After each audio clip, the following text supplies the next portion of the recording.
लव you श्रीकल्प मित्रांनो. तर सर्वांना जागतिक मैत्री दिनाच्या हार्दिक शुभेच्छा. आपल्या सगळ्यांना आठवत आहे ना, मागच्या शिबिरामध्ये श्रीकल्पजींनी आपल्याला एक आरोग्य मंत्र सांगितला होता, की रोज आपल्याला निसर्गाच्या सानिध्यात अर्धा तास वेळ घालवायचा आहे. म्हणजे निसर्गाशी आपलं मैत्रीचं नातं तयार करायचं आहे. बघा ना, निसर्गाने आतापर्यंत आपल्याला किती काय काय दिलेलं आहे. आपल्या मूलभूत गरजांपासून जसं की आपल्याला अन्न, वस्त्र, निवारा, तसेच आपण कधी आजारी पडलं तर आपल्याला लागणारे ज्या औषधी आहेत त्या सुद्धा आपल्याला निसर्गातनंच आपल्याला मिळत आहेत.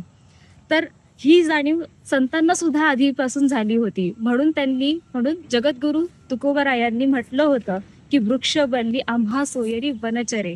म्हणजे त्यांनी सुद्धा आपल्याला सांगितलं होतं, की ह्या वनस्पतींसारखा, या निसर्गासारखा आपल्याला दुसरा कुठला मित्रच नाहीये आहे. म्हणूनच ह्या निसर्गासारखा, ह्या वनस्पतींसारखा, या वृक्षवल्लींसारखे सगळे सोयरे आपल्याला अजून कुठे मिळणार?